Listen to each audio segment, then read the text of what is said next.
Price lord, hallelujah. ದೇವರ ನಾಮಕ್ಕೆ ಸ್ತೋತ್ರವಾಗಲಿ. ಪ್ರಾರ್ಥನೆ ಮಾಡಿಕೊಳ್ಳೋಣ. ಸರ್ವ ಸೃಷ್ಟಿಕರ್ತನಾದ ತಂದೆಯ ದೇವರೇ, ಮಗನ ದೇವರೇ, ಪರಿಶುದ್ಧಾತ್ಮನೇ, ನಿಮ್ಮ ನಾಮಕ್ಕೆ ಸ್ತೋತ್ರ. ಸ್ವಾಮಿ, ದಿವಸವು ಈ ಸಮಯವೂ ಕೂಡ ನಿಮ್ಮಿಂದ ನೇಮಕವಾದಂತಹ ದಿವಸ ಸಮಯವಾಗಿದೆ. ಅದಕ್ಕಾಗಿ ನಿಮಗೆ ಸ್ತೋತ್ರ. ವಾರದ ಮೊದಲನೆಯ ದಿವಸ ನೀವು ಮೃತ್ಯುಂಜಯನಾದ ದಿವಸ, ಹಾಗೆ ನಮ್ಮ ಜೀವಿತಕ್ಕೊಂದು ಹೊಸ ಭಾನುವಾರವನ್ನು ಕೊಟ್ಟದಕ್ಕಾಗಿ ನಿಮಗೆ ಸ್ತೋತ್ರ. ಸಂದೇಶದ ಭಾಗವನ್ನು ಕೂಡ ಹೇರಳವಾಗಿ ಆಶೀರ್ವದಿಸಿರಿ. ನಿಮ್ಮ ಪವಿತ್ರ ಆತ್ಮರ ಮೂಲಕ ಎಲ್ಲ ರೀತಿಯಲ್ಲೂ ಸಹಾಯ ಮಾಡುವುದಕ್ಕಾಗಿಯೂ ಸ್ತೋತ್ರ. ನಿಮ್ಮೆಲ್ಲ ಉಪಕಾರಗಳಿಗಾಗಿ ಕೃತಜ್ಞತಾ ವಂದನೆಗಳು. ಯೇಸುವಿನ ನಾಮದಲ್ಲಿ ಪ್ರಾರ್ಥಿಸಿದ್ದೇನೆ ನಮ್ಮ ತಂದೆಯೇ, ಆಮೇನ್. ಇದನ್ನು ಕೇಳುತ್ತಿರುವ ನನ್ನ ಸಹೋದರ ಸಹೋದರಿ, ನಿಮಗೂ ನನ್ನ ಹೃದಯಪೂರ್ವಕವಾದಂತಹ ನಮಸ್ಕಾರಗಳು. ದೇವರು ಈ ದಿವಸವು ನಿಮ್ಮನ್ನು, ನಿಮ್ಮ ಮಕ್ಕಳನ್ನು ಹೋದಲ್ಲಿಯೂ ಬಂದಲ್ಲಿಯೂ ಎಲ್ಲ ಕೆಲಸ ಕಾರ್ಯಗಳಲ್ಲಿಯೂ ಶಾಂತಿ, ಸಮಾಧಾನ, ಆರೋಗ್ಯ ಕೊಟ್ಟು ಹೇರಳವಾಗಿ ನಿಮ್ಮನ್ನು ಆಶೀರ್ವದಿಸಲಿ. ಈ ದಿವಸದ ಸಂದೇಶದ ಭಾಗವು ಸುಳ್ಳು ಹೇಳುವವರು ಸೈತಾನನ ಕುತಂತ್ರ ಅಂತ. ಸುಳ್ಳು ಹೇಳುವುದು ಸೈತಾನನ ಕುತಂತ್ರ. ದೇವರ ನಾಮಕ್ಕೆ ಸ್ತೋತ್ರವಾಗಲಿ. ನಿನ್ನೆ ವಿಷಯ ಕೂಡ ನಾವು ತಿಳ್ಕೊಂಡಿದ್ದೇವೆ, ಕ್ರಿಸ್ಮಸ್ ಹಬ್ಬದ ಬಗ್ಗೆ. ಅದು ನಮ್ಮ ಸತ್ಯವೇದದಲ್ಲಿ ಅಥವಾ ಯಾವ ಗ್ರಂಥದಲ್ಲಿಯೂ ದೇವರು ಹುಟ್ಟಿದ್ದು ಹೌದು, ಎಲ್ಲ ಕಾರ್ಯಗಳು ನಡೆದಿದ್ದು ಹೌದು, ಎಲ್ಲ ಹೌದು. ಅದು ಕುರಾನಲ್ಲಿ ಇದೆ, ವೇದಗಳಲ್ಲಿಯೂ ಇದೆ, ಬೈಬಲಲ್ಲಿ ಕೂಡ ವಿಷಯಗಳು ಇವೆ. ಆದರೆ ಡಿಸೆಂಬರ್ 25 ಅಂತ ಹೇಳುವಂಥದ್ದು ಅದು ಖಂಡಿತವಾಗಿ ಅದು ಸುಳ್ಳು. ಮತ್ತು ಅನೇಕ ವಿಷಯಗಳನ್ನ ನಿನ್ನೆ ಸಂದೇಶದಲ್ಲಿ ಕೂಡ ನಾವು ತಿಳಿದುಕೊಂಡಿದ್ದೇವೆ. ಆವಾಗ ಸುಳ್ಳು ಹೇಳುವುದು ಯಾರ ಕೆಲಸ? ಇದು ಸೈತಾನನ ಕುತಂತ್ರವಾಗಿದೆ. ದೇವರ ನಾಮಕ್ಕೆ ಸ್ತೋತ್ರವಾಗಲಿ. ಸೈತಾನನು ಯಾರ ಮುಖಾಂತರ ಕಾರ್ಯವನ್ನು ಮಾಡ್ತಾ ಇದ್ದಾರೆ ಅವರೆಲ್ಲ ಹೇಳುವುದು ಬರೀ ಸುಳ್ಳೆ, ಒಂದು ಲಾಭಕ್ಕಾಗಿ ಅಥವಾ ಇತರರನ್ನು ವಂಚಿಸುವುದಕ್ಕಾಗಿ. ದೇವರ ಒಂದು ಆತ್ಮ ಯಾರಲ್ಲಿದೆಯಾ, ಅವರ ಪವಿತ್ರಾತ್ಮನ ಆತ್ಮ ಯಾರಲ್ಲಿದೆಯಾ, ಅವರು ಖಂಡಿತವಾಗಿಯೂ ಯಾವ ಗ್ರಂಥಗಳಲ್ಲಿ ಬರೆದಿರುವುದನ್ನು ಮಾತ್ರ ಹೇಳ್ತಾರೆ, ಅದನ್ನು ವಿವರಿಸಿ ಕೊಡ್ತಾರೆ ಹೊರತು ಅದಕ್ಕೆ ವಿರುದ್ಧವಾಗಿ ಮಾತನಾಡುವುದಿಲ್ಲ. ಅದು ಸೈತಾನನ ಕುತಂತ್ರ ಅಂತ ಅದನ್ನು ಇವತ್ತು ನಾವು ತಿಳಿದುಕೊಳ್ಳೋಣ. ಆದಿಕಾಂಡ 3ನೇ ಅಧ್ಯಾಯ 1-7 ನೋಡುವಾಗ ನೋಡಿ, ದೇವರು ಅದರಲ್ಲಿ ಆದಿಕಾಂಡ 2:15-17 ನೋಡುವಾಗ ಆದಾಮನನ್ನ ದೇವರು ಏನು ಮಾಡಿದ್ರು, ಏದೇನ್ ತೋಟದಲ್ಲಿ ಬಿಟ್ಟು ಎಲ್ಲ ಮರದ ಹಣ್ಣನ್ನು ತಿನ್ನು, ಒಂದು ಮರದ ಹಣ್ಣನ್ನು ಮಾತ್ರ ತಿಂದರೆ ಈ ದಿವಸವೇ ಸತ್ತು ಹೋಗ್ತೀಯ ಅಂತ ಎಚ್ಚರಿಸಿ ಏದೇನ್ ತೋಟದಲ್ಲಿ ಅವನಿಗೆ ಬಿಟ್ರು. ಆವಾಗಲ್ಲಿ ಅವನಿಗೆ ಏನು ಮಾಡಿದ್ರು, ಒಂದು ಹೆಂಡತಿಯನ್ನು ಕೂಡ ದೇವರು ಕೊಟ್ಟರು. ಆಮೇಲೆ ಸೈತಾನನ ಬಂದು ಏನು ಮಾಡ್ದ, ನೇರವಾಗಿ ಬಂದು ಅವಳ ಹತ್ರ ಹೋಗಿ ದೇವರು ಏನು ಹೇಳಿದ್ರು ಅಂತ ಕೇಳುವಾಗ, ದೇವರು ಈ ರೀತಿ ಹೇಳಿದ್ದಾರೆ ಅಂತೇಳಿ ಅವಳು ಸೈತಾನಿಗೆ ಹೇಳಿದ್ಲು. ಆಗ ಸೈತಾನಲ್ಲಿ ಏನು ಹೇಳ್ತಾನೆ, ಅದು ಸುಳ್ಳು, ನೀವು ಅದನ್ನು ಆ ಮರದ ಹಣ್ಣನ್ನು ತಿಂದರೆ ದೇವರಂತೆ ಆಗುವಿರಿ ಅಂತ ದೇವರಿಗೆ ಗೊತ್ತಿದೆ, ತಿನ್ನಿ ಅಂತೇಳಿ ವಂಚಿಸಿಬಿಟ್ಟ. ಆಗ ನೋಡಿ, ದೇವರ ಮಾತನ್ನೇ ಈ ಸೈತಾನ ಏನು ಮಾಡ್ದಲ್ಲಿ ವಂಚಿಸಿದ. ದೇವರ ಮಾತನ್ನೇ ಸುಳ್ಳು ಅಂತ ಹೇಳಿದಾಗ ಈ ಸೈತಾನ ಯಾರು? ಪರಲೋಕದಲ್ಲಿ ದೇವರನ್ನು ಆರಾಧಿಸುತ್ತಿರುವಂಥ ಒಂದು ದೂತ, ಲೂಸಿಫರ್ ಅಂತೇಳಿ. ಅದು ಯಾವ ಇಂಗ್ಲಿಷ್ ಬೈಬಲಲ್ಲಿ ಮಾತ್ರ ಬರೆಯಲ್ಪಟ್ಟಿದೆ. ಅದು ಇಂಗ್ಲಿಷ್ ಬೈಬಲಲ್ಲಿ ಮಾತ್ರ ಲೂಸಿಫರ್ ಎಂಬುದಾಗಿ ಆ ದೂತನ ಹೆಸರು ಬರೆಯಲ್ಪಟ್ಟಿದೆ. ಅವನು ಪರಲೋಕದಲ್ಲಿ ದೇವರಿಗೆ ವಿರುದ್ಧವಾಗಿ ಅಲ್ಲಿ ಆರಾಧಿಸುವಂಥವನು, ದೇವರನ್ನು ಕೊಂಡಾಡುವಂಥವನು. ದೇವರಿಗೆ ವಿರುದ್ಧವಾಗಿ ಅಲ್ಲಿ ನಡೆದಾಗ ಅಲ್ಲಿಂದ ಮಿಕಾಯೇಲ ದೂತರು ಮತ್ತು ಅವರ ಸಂಗಡಿಗರು ಏನು ಮಾಡಿದ್ರು, ಯುದ್ಧ ಮಾಡಿ ಅವನನ್ನು ಕೆಳಗೆ ಭೂಲೋಕಕ್ಕೆ ದಬ್ಬಿದ್ರು. ಇಲ್ಲಿ ಬಂದು ಆ ಒಂದು ಸಿಟ್ಟಿನಲ್ಲಿ ಏನು ಮಾಡ್ತಾನೆ, ಅವಳನ್ನು ದೇವರ ಮಾತು ಸುಳ್ಳು ಅಂತೇಳಿ ಸುಳ್ಳುಗಾರನನ್ನಾಗಿ ಮಾಡಿದ್ದ. ದೇವರ ಮಾತನ್ನೇ ಸುಳ್ಳು ಅಂತ ಹೇಳ್ದ. ಹಾಗಿರುವಾಗ ಇವತ್ತು ಈ ಸುಳ್ಳು ಹೇಳೋರು ಏನು ಮಾಡ್ತಾರೆ, ಇವತ್ತು ದೇವರ ವಾಕ್ಯಕ್ಕೆ ವಿರುದ್ಧವಾಗಿ ಮಾತನಾಡ್ತಾರೆ. ಬೋಧನೆ ಮಾಡ್ಬೋದು, ಇಂಥ ಸ್ಟೈಲ್ ಮಾಡ್ಬೋದು, ಇಂಥ ಭಾಷೆ ಮಾತಾಡ್ಬೋದು, ಎಲ್ಲೆಲ್ಲಿಯೂ ಮಾತಾಡ್ಬೋದು. ಇದು ಈ ಕ್ರೈಸ್ತ ಜೀವಿತದ 31 ವರ್ಷದಲ್ಲಿ ಬಹಳಷ್ಟು ನಾನು ನೋಡಿದ್ದೇನೆ. ಅದು ಇತ್ತೀಚೆಗಂತೂ ಬಹಳ ನೋಡಿದ್ದೇನೆ. ಸುಳ್ಳು ಬೋಧಕರು, ಪ್ರವಾದಿಗಳು, ಯಾಜಕರು, ಗುರೂಜಿಗಳು, ಸ್ವಾಮೀಜಿಗಳು, ಮಠಾಧೀಶರು ಹೇಳ್ಕೊಂಡು ತುಂಬಿ ಹೋಗ್ಬಿಟ್ಟಿದ್ದಾರೆ ಆ ಕಡೆ ಎಲ್ಲ ಜನಾಂಗಗಳಿಗೂ. ಹಾಗೆ ಇದನ್ನು ತಿಳಿದುಕೊಳ್ಳೋದು ಬಹಳ ಮುಖ್ಯ. ಹಾಗೆ ಸೈತಾನ ಏನು ಮಾಡ್ದ, ದೇವರ ಮಾತನ್ನೇ ವಿರುದ್ಧವಾಗಿ ಮಾತನಾಡಿದ. ದೇವರ ಮಾತು ಸುಳ್ಳು ಅಂತೇಳಿ ಅವಳನ್ನು ವಂಚಿಸಿದ. ಇದು ಆದಿಕಾಂಡ 3:1-7 ನೋಡುವಾಗ ಸೈತಾನನ ಮಾತು ಕೇಳಿ 7ನೇ ವಚನದಲ್ಲಿ ನೋಡುವಾಗ ಅವರಿಬ್ಬರು ಶಾಪಗ್ರಸ್ತರಾದರು ಅಲ್ಲಿ ಅಂತ ನಾವು ಇದನ್ನು ಓದುತ್ತೇವೆ. ಹಾಗೆ ಇವತ್ತು ಸುಳ್ಳು ಹೇಳೋರಲ್ಲಿ ಯಾರಿದ್ದಾನೆ? ಸೈತಾನ ಇದ್ದಾನೆ. ಸೈತಾನ ಕಾರ್ಯ ಮಾಡ್ತಾ ಇದ್ದಾನೆ. ಹಾಗೆ ಅಲ್ಲಿಂದ 16-19 ನೋಡುವಾಗ, ಆದಿಕಾಂಡ 3:16ನೇ ಅಧ್ಯಾಯ ಮತ್ತು 19ನೇ ವಚನಗಳಲ್ಲಿ ನೋಡುವಾಗ, ಆಮೇಲೆ ದೇವರು ಏನು ಮಾಡ್ತಾರಲ್ಲಿ, ಆ ಸ್ತ್ರೀಗೂ ಆ ಹಾವಿಗೂ ಶಾಪವನ್ನು ಕೊಡ್ತಾ ಇದ್ದಾರೆ. ದೇವರ ನಾಮಕ್ಕೆ ಸ್ತೋತ್ರವಾಗಲಿ. ಹಲ್ಲೆಲೂಯಾ. ಆಗ ಆದಾಮನಿಗೆ ಕೂಡ ಶಾಪ.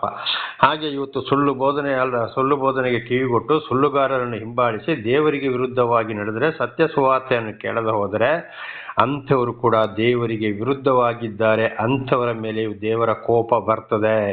ಹಾಗೆ ಸೈತಾನನ ಮಾತುಗಳನ್ನು ಕೇಳಿದ್ರಿಂದ ಅಲ್ಲಿ ಆದಾಮನಿಗೆ ಮತ್ತು ಅವನ ಹೆಂಡತಿ ಇಬ್ಬರಿಗೂ ಅಲ್ಲಿ ಶಾಪ ಬಂತು ಎಂಬುದಾಗಿ ಆದಿಕಾಂಡ 3, 16, 19 ನಾವು 16ರಿಂದ 19ರವರೆಗೆ ಓದಿಕೊಳ್ಳಬಹುದು. ಅಲ್ಲಿಂದ 3ನೇ ಅಧ್ಯಾಯ 22ರಿಂದ 24ರವರೆಗೆ ಓದುವಾಗ ಅಲ್ಲಿ ಅವರನ್ನು ಏದೇನ್ ತೋಟದಿಂದ ಹೊರಹಾಕಿದರು. ದೇವರು ನೋಡಿ ಅವರನ್ನು ಸೃಷ್ಟಿ ಮಾಡಿ ಅವರನ್ನು ಎಚ್ಚರಿಸಿ ಅವರಿಗೆ ಊಟಕ್ಕೆ ಬೇಕಾದ ಹಣ್ಣುಗಳನ್ನು ಕೊಟ್ಟರು, ಜಾಗೃತಿ ಹೇಳಿ ಅವರನ್ನು ಏದೇನ್ ತೋಟ ಅಂದರೆ ಪರಿಶುದ್ಧವಾದ ಭೂಮಿ, ಅಲ್ಲಿ ಬಿಟ್ಟರು. ಅವರು ದೇವರ ಮಾತನ್ನು ಕೇಳದೆ ಯಾವಾಗ ಸೈತಾನನ ಮಾತನ್ನು ಕೇಳಿದ್ರು ಇವರು, ಅಲ್ಲಿಂದ ದೇವರು ಅವರನ್ನು ಹೊರಹಾಕಿದರು. ಅದು ಮಾತ್ರ ಅಲ್ಲದೆ ದೂತರನ್ನಲ್ಲಿ ಏನು ಮಾಡಿದರು, ದಗದಗನೆ ಪ್ರಜ್ವಲಿಸ್ತಾ ಇರುವ ಕತ್ತಿಯನ್ನು ಇರಿಸಿದರು, ಇನ್ನು ಮುಂದೆ ನನ್ನ ಹತ್ರ ನೀವು ಬರಬೇಡಿ ಅಂತ. ಹಾಗೆ ಇದರ ಅರ್ಥ ದೇವರನ್ನು ತಿಳಿದು ಸುಳ್ಳು ಬೋಧಕರ ಮಾತುಗಳಿಗೆ ಕಿವಿಗೊಟ್ಟು ಅವರನ್ನೇ ಹಿಂಬಾಲಿಸುವುದಾದರೆ, ಸತ್ಯವನ್ನು ಅರಿತುಕೊಂಡು ಮತ್ತು ಸತ್ಯವನ್ನು ದೇವರು ಯಾರ ಮುಖಾಂತರ ತಿಳಿಸಬೇಕು ಅವರ ಮುಖಾಂತರ ತಿಳಿಸಿದಾಗ, ಮತ್ತು ಈ ಸುಳ್ಳು ಪ್ರವಾದಿಗಳ ಲೋಕದ ವಿಷಯಕ್ಕಾಗಿ ತಿನ್ನುವುದು ಕುಡಿಯುವುದು ಮಜೆ ಮಾಡೋಕ್ಕಾಗಿ ಕುಣಿತಕ್ಕಾಗಿ ಅವರ ಹಿಂದೆ ಹೋದರೆ ಖಂಡಿತವಾಗಿ ಅಂಥವರು ದೇವರ ಆಶೀರ್ವಾದದಿಂದ ಹೊರಗೆ ಬೀಳ್ತಾರೆ ಅಂತ ಇದರ ಅರ್ಥ. ಇದು 1 ಪೇತ್ರ 4ನೇ ಅಧ್ಯಾಯ 6ನೇ ವಚನದಲ್ಲಿ ಕೂಡ ಸ್ಪಷ್ಟವಾಗಿ ಇದನ್ನು ನಾವು ತಿಳಿದುಕೊಳ್ಳಬಹುದು. ಯಾರು ದೇವರ ಆಶೀರ್ವಾದ ಹೊಂದಿಕೊಳ್ತಾರೆ, ಯಾರು ಬಿಡ್ತಾರೆ ಅಂತ. ಅದರಲ್ಲಿ 10 ದಶಾಜ್ಞೆಗಳನ್ನು ಸಂಪೂರ್ಣವಾಗಿ ತಿಳಿದುಕೊಂಡಾಗ, ಹಿಂದೆ ಬಹಳ 3 ಸಲ ಇದನ್ನು ನಾನು ನಿಮಗೆ ತಿಳಿಸಿದ್ದೇನೆ. ಆಗ ಅದನ್ನು ಅರ್ಥ ಮಾಡಿಕೊಂಡಾಗ ದೇವರ ಆಶೀರ್ವಾದ ಪಡೆಯುವರು ಹೇಗೆ, ಈ ಸೈತಾನನ ಆಶೀರ್ವಾದ ಪಡೆಯುವರು ಹೇಗೆ ಅಂತ ಅದರಲ್ಲಿ ಚೆನ್ನಾಗಿ ತಿಳಿದುಕೊಳ್ಳಬಹುದಾಗಿದೆ. ದೇವರ ನಮಗೆ ಸ್ತೋತ್ರ. ಆದ್ದರಿಂದ ನನ್ನ ಸಹೋದರ ಸಹೋದರಿಯ, ದಯವಿಟ್ಟು ಸತ್ಯ ಸುವಾರ್ತೆಯನ್ನು ಹೇಳುವವರು ಚೆನ್ನಾಗಿ ಬುದ್ಧಿವಾದ ಹೇಳ್ತಾರೆ, ಗದರಿಸ್ತಾರೆ, ಎಚ್ಚರಿಸ್ತಾರೆ, ಬೈತಾರೆ ಒಳ್ಳೆಯ ರೀತಿಯಲ್ಲಿ ಅಂತ ನೇರವಾಗಿ. ಅಪೊಸ್ತಲರ ಕೃತ್ಯದಲ್ಲಿ 17ನೇ ಅಧ್ಯಾಯ 11ನೇ ವಚನದಲ್ಲಿ ನೋಡುವಾಗ ಕೊರಿಂಥ ಸಭೆಯವರು ಅಪೊಸ್ತಲರ ಸಭೆ ಅವರ ಮಾತನ್ನ ಕೇಳಿ ಏನ್ ಮಾಡ್ತಾ ಇದ್ರು, ಕಡೆಗೆ ಸತ್ಯವೇದವನ್ನ ತೆರೆದು ಸತ್ಯವ ಸುಳ್ಳು ಅಂತ ಇದರ ಅರ್ಥ ಎಂತ ಪರಿಶೋಧಿಸ್ತಾ ಇದ್ರು. ಅದೇ ರೀತಿ ಇವತ್ತು ನೀವು ಕೂಡ ಬರಬೇಕಾಗಿದೆ. ದೇವರ ನಾಮಕ್ಕೆ ಸ್ತೋತ್ರ. ಆದ್ದರಿಂದ ಸುಳ್ಳು ಬೋಧಕರ ವಿಚಾರವನ್ನ ಕೇಳಿ ಅವರನ್ನು ಹಿಂಬಾಲಿಸುವುದರಿಂದ ದೇವರ ಆಶೀರ್ವಾದವನ್ನ ಕಳೆದುಕೊಳ್ಳಬಹುದು. ಬಹಳ ಎಚ್ಚರ. ದೇವರ ನಾಮಕ್ಕೆ ಸ್ತೋತ್ರವಾಗಲಿ. ಹಲ್ಲೆಲೂಯಾ. ಹಾಗೆ ಈಗ ನಾವು ಇದೇ ವಿಷಯಕ್ಕೆ ಸಂಬಂಧಪಟ್ಟಂತೆ ಮುಂದಿನ ವಚನಗಳಿಗೆ ಹೋಗೋಣ. ಹೊಸ ಒಡಂಬಡಿಕೆಯಲ್ಲಿ ಯೋಹಾನ 8ನೇ ಅಧ್ಯಾಯ 43ರಿಂದ 47. ಯೋಹಾನ 8ನೇ ಅಧ್ಯಾಯ 43ರಿಂದ 47ರವರೆಗೆ. ನೀವು ನನ್ನ ಮಾತನ್ನು ಗ್ರಹಿಸದೆ ಇರುವುದಕ್ಕೆ ಕಾರಣವೇನು? ನನ್ನ ಬೋಧನೆಗೆ ಕಿವಿಗೊಡಲಾಗದೆ ಇರುವುದೇ ಕಾರಣ. ಸೈತಾನನು ನಿಮ್ಮ ತಂದೆ. ನಮಗೆ ಸ್ತೋತ್ರ. ನೋಡಿ, ಹಿಂದೆ ಕೂಡ ಇಸ್ರೇಲರು ಕೂಡ ಅಲ್ಲಿ ಏನು ಮಾಡಿದ್ರು, ಇಸ್ರೇಲರು ಕ್ರೈಸ್ತರು ಕೂಡ ನೋಡುವಾಗ ದೇವರ ಮಾತಿಗೆ ಕಿವಿ ಕೊಡಲಿಲ್ಲ, ಸತ್ಯ ಸುವಾರ್ತೆಗೆ ಅಲ್ಲಿ ನಮಗೆ ಲಾಭ ಇಲ್ಲ, ಭಾಳ ಶಿಸ್ತು ಇದೆ ಅಂತ ಹೇಳುವಾಗ ಏನು ಮಾಡಿದರು, ಈ ಲೋಕದ ವಿಷಯಗಳಿಗೆ ಈಗ ಏನು ಮಾಡ್ತಾರೆ, ಹಬ್ಬ ಹುಣ್ಣಿಮೆ ಜಾತ್ರೆ ಅಲಂಕಾರ ಸೆಲ್ಫಿ ತಗೊಳ್ಳೋದು ನಾನಾ ರೀತಿಯಲ್ಲಿ ಮಾಡ್ಕೊಂಡು ಹೋಗ್ತಾರೆ. ಇದು ದೇವರಿಗೆ ವಿರುದ್ಧವಾಗಿದೆ. ಹಾಗೆ ಯೇಸುಸ್ವಾಮಿ ಕೂಡ ಹೇಳ್ತಾ ಇದ್ದಾರೆ, ನನ್ನ ಮಾತಿಗೆ ಯಾಕೆ ಕಿವಿ ಕೊಡಲಿಲ್ಲ, ನೀವು ಸೈತಾನನ ಮಾತಿಗೆ ಕಿವಿ ಕೊಡೋದ್ರಿಂದ ಸೈತಾನನೇ ನಿಮ್ಮ ತಂದೆ ಅಂತ. ಆಗ ಸುಳ್ಳು ಹೇಳೋರು ಆ ಮಾತನ್ನೇ ಹಿಂಬಾಲಿಸುವವರಿಗೆ ಯಾರಾಗಿದ್ದಾನೆ ಅಲ್ಲಿ? ಸೈತಾನನ ಕುತಂತ್ರವಾಗಿದೆ. ದೇವರ ನಾಮಕ್ಕೆ ಸ್ತೋತ್ರವಾಗಲಿ. ಹಾಗೆ ಇವತ್ತು ಸತ್ಯ ಸುವಾರ್ತೆಗೆ ಅನೇಕರು ಕಿವಿ ಕೊಡುವುದೇ ಇಲ್ಲ.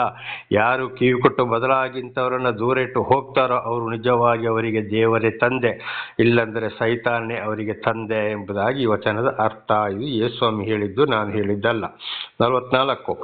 ನೀವು ಆ ತಂದೆಯಿಂದ ಹುಟ್ಟಿದವರಾಗಿದ್ದು ನಿಮ್ಮ ತಂದೆಯ ದುರಿಚ್ಛೆಗಳನ್ನೇ ನಡೆಸಬೇಕೆಂದಿದ್ದೀರಿ. ಅವನು ಆದಿಯಿಂದಲೂ ಕೊಲೆಗಾರನಾಗಿದ್ದು ಸತ್ಯದಲ್ಲಿ ನಿಲ್ಲಲಿಲ್ಲ, ಅವನಲ್ಲಿ ಸತ್ಯವೂ ಇಲ್ಲವೇ ಇಲ್ಲ. ಅವನು ಸುಳ್ಳಾಡುವಾಗ ಸ್ವಭಾವಾನುಸಾರವಾಗಿ ಆಡುತ್ತಾನೆ. ಅವನು ಸುಳ್ಳುಗಾರನು, ಸುಳ್ಳಿಗೆ ಮೂಲ ಪುರುಷನೂ ಆಗಿದ್ದಾನೆ. ದೇವರ ನಾಮಕ್ಕೆ ಸ್ತೋತ್ರವಾಗಲಿ. ನೋಡಿ, ಅವನು ಏನು ಮಾಡ್ದ, ಅವನು ಆಗ ಈ ಸುಳ್ಳು ಹೇಳಿದವರು, ಅವರನ್ನು ಹಿಂಬಾಲಿಸುವವರು ನೀವು ಸೈತಾನಿಗೆ ಹುಟ್ಟಿದವರು ಆಗಿದ್ದೀರಿ. ಅವನ ಕೆಲಸ ಕಾರ್ಯಗಳನ್ನೇ ನೀವು ನಡೆಸ್ತಿದ್ದೀರಿ. ಸೈತಾನನು ಆದಿಯಿಂದಲೂ ಕೊಲೆಗಾರ. ಯಾರು? ಕಾಯಿನನ ಮುಖಾಂತರ ಸ್ವಂತ ತಮ್ಮನನ್ನೇ ಹೆಬೇಲನನ್ನು ಕೊಲೆ ಮಾಡಿಸಿದ. ಹಾಗೆ ಅವನು ಕೊಲೆಗಾರನಾಗಿದ್ದು ಅವರಿಗೆ ಸತ್ಯ ಎಂಬುದು ಬರೋದೇ ಇಲ್ಲ. ಅವರ ಬಾಯಲ್ಲಿ ಬರೀ ಸುಳ್ಳು, ಸತ್ಯವೂ ಇಲ್ಲವೇ ಇಲ್ಲ. ಆದರೆ ಅವರ ಸ್ವಭಾವಕ್ಕೆ ಸರಿಯಾಗಿ ಅವನು ಸುಳ್ಳಾಡ್ತಾನೆ. ಅಂದರೆ ಯಾವ ಟೈಮಲ್ಲಿ ಏನು ಮಾತಾಡಬೇಕು, ಯಾವ ಲಾಭಕ್ಕಾಗಿ ಹೇಗೆ ಸುಳ್ಳು ಹೇಳಬೇಕು ಅಂತ ಈ ಸೇವಕರುಗಳು ಇವತ್ತು ಏನು ಮಾಡ್ತಾ ಇದ್ದಾರೆ, ಸುಳ್ಳು ಹೇಳಿ ಬರೀ ಜನಗಳನ್ನು ವಂಚನೆ ಮಾಡಿ ಹಣ ಸಂಪಾದನೆ ಮಾಡ್ತವರಾಗಿದ್ದಾರೆ, ಹೆಸರು ತರಬೇಕು ಅಂತ ನೋಡೋರಾಗಿದ್ದಾರೆ. ಆಗ ಈ ರೀತಿ ಸುಳ್ಳು ಬೋಧನೆ, ಈ ಲೋಕದ ವಿಷಯಗಳಿಗೆ ಆಸೆ ಪಟ್ಟುಕೊಂಡು ನಾವಿಂಥವ್ರು ಅಂತ ಹೇಳ್ಕೊಂಡು ಯಾರು ಇರ್ತಾರೋ ಆ ಆಡಂಬರ ಜೀವನ, ಐಶ್ವರ್ಯಮಯ ಜೀವನ ಮಾಡಿಕೊಂಡು ಪ್ರೀತಿ ಮಾಡೋದು, ಬಡವರು ಬೇಡವೇ ಬೇಡ, ಸತ್ಯ ಸುವಾರ್ತೆ ಸಾರವನ್ನು ಯಾರು ತಳ್ಳಿಬಿಡ್ತಾರೋ ಇವರಿಗೆ ತಂದೆ ಯಾರಾಗಿದ್ದಾನೆ, ಸೈತಾನ ಆಗಿದ್ದಾನೆ. ನೀವು ಅಂಥವರಿಗೆ ಹುಟ್ಟಿದ್ದೀರಿ. ಅವನಲ್ಲಿ ಸತ್ಯ ಎಂಬುದು ಇಲ್ಲೇ ಇಲ್ಲ. ಅವನ ಸ್ವಭಾವವೇ ಸುಳ್ಳು, ಆದಿಂದಲೇ ಅವನು ಕೊಲೆಗಾರ. ಆತ ದೇವರ ನಮಗೆ ಸ್ತೋತ್ರವಾಗಲಿ.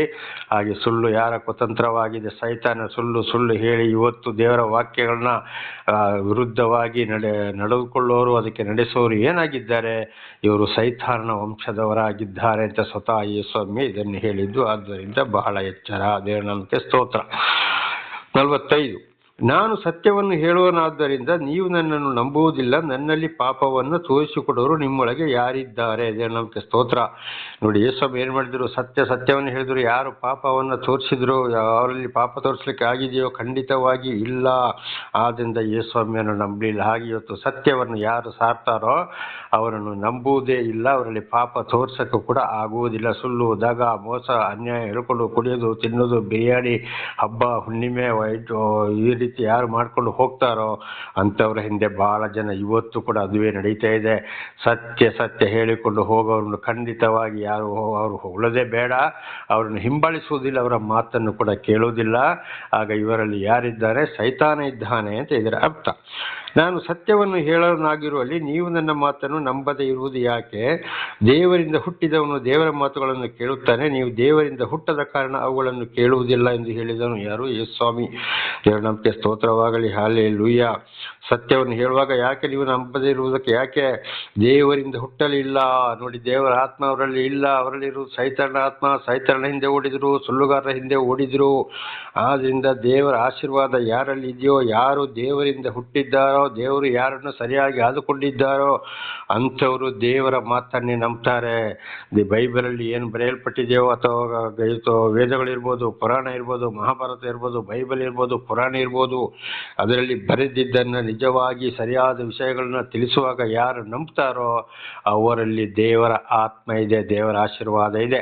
ಇವತ್ತು ಹಣ ಸಂಪಾದನೆಗಾಗಿ ಈ ರೀತಿ ಜನಗಳನ್ನು ವಂಚಿಸಿಕೊಂಡು ದೇವರ ವಾಕ್ಯವನ್ನು ಕ್ರಿಸ್ಮಸ್ ಡಿಸೆಂಬರ್ 25ಕ್ಕೆ ಹುಟ್ಟಿದ್ರು ಅಂತ ಹೇಳಿಕೊಂಡು ನಾನಾ ರೀತಿ ವಿಗ್ರಹಾರಾಧನೆಗೆ ಸಂಬಂಧವಾದ ಕಾರ್ಯಗಳನ್ನು ಮಾಡಿಕೊಂಡು ಅಲಂಕಾರ ಮಾಡಿಕೊಂಡು ಶರೀರವನ್ನು ಅಲಂಕಾರ ಮಾಡಿಸಿಕೊಂಡು ತಲೆಗೆ ಮುಸುಕು ಹಾಕಾದರೂ ಅದನ್ನು ಹೇಳುವುದಿಲ್ಲ, ಅದನ್ನು ಗದರಿಸುವುದಿಲ್ಲ, ಎಚ್ಚರಿಸುವುದಿಲ್ಲ.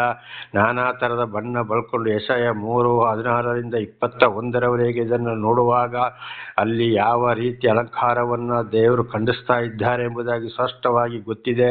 ಅದರ ಬಗ್ಗೆ ಯಾರು ಮಾತನಾಡುವುದಿಲ್ಲೋ, ಬದಲಾಗಿ ಅವರನ್ನೇ ಹೊಗಳಿ ಎತ್ತಿ ಮಾತನಾಡ್ತಾರೋ ಇವರಲ್ಲಿ ಖಂಡಿತವಾಗಿ ದೇವರ ಆತ್ಮ ಇರಲ್ಲ, ಇವರಲ್ಲಿ ಸೈತಾನನ ಆತ್ಮ ಇರೋದು, ಸೈತಾನ ಕುತಂತ್ರ ಎಂಬುದಾಗಿ ದೇವರು ಸ್ಪಷ್ಟವಾಗಿ ಇದನ್ನು ತಿಳಿಯಪಡಿಸಿದ್ದಾರೆ. ದೇವರ ನಮಗೆ ಸ್ತೋತ್ರ.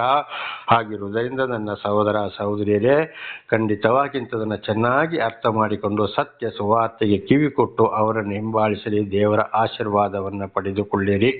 ಈಗ ನಾವು ಮೊದಲು ನೋಡಿದ ಹಾಗೆ ಆದಿಕಾಂಡ 3ನೇ ಅಧ್ಯಾಯ 1-7 ಆದಾಮನನ್ನ ಹವ್ವಳ ಮುಖಾಂತರ ಆದಾಮನನ್ನ ಸೈತಾನ ಯಾವ ರೀತಿ ಕೆಡಿಸಿದ, ದೇವರ ಆಶೀರ್ವಾದ ಇತ್ತು. ಏಜೆನ್ ತೋಟಕ್ಕೆ ಅವರಿಗೆ ಊಟಕ್ಕೆ ಹಣ್ಣುಗಳನ್ನು ಕೂಡ ಕೊಟ್ಟು ಅವರನ್ನು ಬಿಟ್ಟಿದ್ರು. ಆದಿಕಾಂಡ 2:15-17 ನೋಡುವಾಗ ಆದಾಮನನ್ನು ಬಹಳ ಚೆನ್ನಾಗಿ ಎಚ್ಚರಿಸಿದ್ರು. ಆವಾಗಲ್ಲಿ ಏನಾಯ್ತು, ಅವರು ದೇವರ ಮಾತನ್ನ ಕೇಳದೆ ಸೈತಾನ ಮಾತನ್ನ ಕೇಳಿದ್ರಿಂದ ಅವರು ಪಾಪಕ್ಕೆ ಒಳಗಾಗಿದ್ರು. ಮೊದಲು ಬೆತ್ತಲೆ ಆಗಿದ್ರು ಕೂಡ ಅವರಿಗೆ ನಾಚಿಕೆ ಎಂಬುದು ಇರಲಿಲ್ಲ, ಅದರ ವಿಷಯವೇ ಗೊತ್ತಿರಲಿಲ್ಲ. ಯಾವಾಗ ಸೈತಾನ ಮಾತು ಬಂತು ಅವರಿಗೆ ನಾಚಿಕೆ, ಮಾನ ಮರ್ಯಾದೆ ಗೊತ್ತಾಯಿತು. ಎಲೆಗಳನ್ನು ಹೊಳಿದು ಉಟ್ಟುಕೊಂಡರು ಎಂಬುದಾಗಿ ನಾವು ಅದರಲ್ಲಿ ಓದುತ್ತೇವೆ. ಹಾಗೆ ಆದಿಕಾಂಡ 3:16-19 ನೋಡುವಾಗ ದೇವರ ಮಾತನ್ನ ಕೇಳದೆ ಗಂಡ ಹೆಂಡತಿ ಸೈತಾನ ಮಾತನ್ನ ಕೇಳಿದ ಕಾರಣ ಅವರಿಗೆ ಏನಾಯಿತು, ಇಬ್ಬರಿಗೂ ಅಲ್ಲಿ ಶಾಪ ಬಂತು ಎಂಬುದಾಗಿ ಸ್ಪಷ್ಟವಾಗಿ ಆದಿಕಾಂಡ 3:16-19 ನಾವಲ್ಲಿ ಓದುತ್ತೇವೆ. ಹಾಗೆ ಆದಿಕಾಂಡ 3:22-24 ಓದುವಾಗ ದೇವರವರನ್ನು ಪರಿಶುದ್ಧ ಭೂಮಿಯಲ್ಲಿ ಬಿಟ್ಟಿದ್ರು. ಆದರೆ ಅವರು ಏನಾದರೂ ಅಲ್ಲಿ ದೇವರ ಮಾತು ಕೇಳದ ಕಾರಣ ಆ ಪರಿಶುದ್ಧ ಭೂಮಿಯಿಂದ ದೇವರು ಅವರನ್ನು ಹೊರದಬ್ಬಿದರು. ದೇವರ ನಮಗೆ ಸ್ತೋತ್ರ. ಆಗಿದ್ದು ನಮ್ಮ ಜೀವಿತಕ್ಕೂ ಕೂಡ ದೇವರು ನಮಗೆ ಸರಿಯಾಗಿ ಸತ್ಯ ಸುವಾರ್ತೆಯನ್ನು ತಿಳಿಸುವಾಗ ಕೇಳದ ಹೋದರೆ ಯಾರು ಈ ಸುಳ್ಳು ಹೇಳೋರನ್ನ ಯಾರೇ ಇರ್ಬೋದು ಅಂಥವ್ರನ್ನ ಹಿಂಬಾಲಿಸ್ತಾರೋ ಖಂಡಿತವಾಗಿ ಅವರು ಅಂಥವ್ರು ದೇವರಿಂದಲೇ ಅವರಿಗೆ ಕೋಪ ಬರ್ತದೆ, ಶಾಪ ಬರ್ತದೆ, ದೇವರ ಆಶೀರ್ವಾದದಿಂದ ಹೊರಗೆ ಬೀಳ್ತಾರೆ ಎಂಬುದು ಇವತ್ತು ಕೂಡ ಇದು ನಿದರ್ಶನವಾಗಿದೆ. ತಿಳಿಸ್ತಾರೆ. ದೇವರಿಗೊಂದು ಸಮಯವಿದೆ. ಮಾತು ಕೇಳದೆ ಹೋದರೆ ಆಶೀರ್ವಾದದಿಂದ ಹೊರಬರಬೇಕಾಗುತ್ತದೆ. ಪ್ರಾರ್ಥನೆಗೆ ಉತ್ತರ ಸಿಕ್ಕುವುದಿಲ್ಲ. ಅವರಲ್ಲಿ ಸೈತಾನನು ಕಾರ್ಯ ಮಾಡ್ತಾ ಇದ್ದಾನೆ. ಸೈತಾನೆ ಅವರ ತಂದೆಯವರ ಮೂಲ ಪುರುಷನಾಗಿದ್ದಾನೆ ಸುಳ್ಳಿಗೆ ಎಂಬುದಾಗಿ ಇದು ಯೋಹನ 8:43 43 ಇದನ್ನೇ ಓದಿಕೊಂಡಿದ್ದು.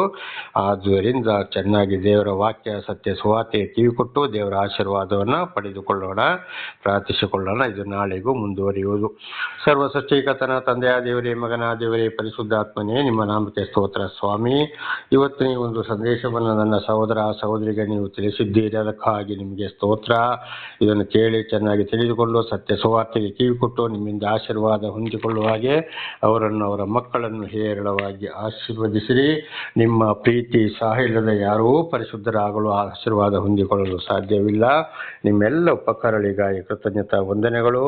ಯೇಸುವಿನ ನಾಮದಲ್ಲಿ ಪ್ರಾರ್ಥಿಸಿದ್ದೇನೆ ನಮ್ಮ ತಂದೆ, ಆಮೇನ್. ಇದನ್ನು ಕೇಳುತ್ತಿರುವ ನನ್ನ ಸಹೋದರ ಸಹೋದರಿ, ನಿಮಗೂ ನನ್ನ ಹೃದಯಪೂರ್ವಕವಾದಂಥ ಧನ್ಯವಾದಗಳು. ದೇವರು ನಿಮ್ಮನ್ನು ಕೂಡ ಹೇರಳವಾಗಿ ನಿಮ್ಮ ಮಕ್ಕಳನ್ನು ಕೂಡ ಆಶೀರ್ವದಿಸಲಿ.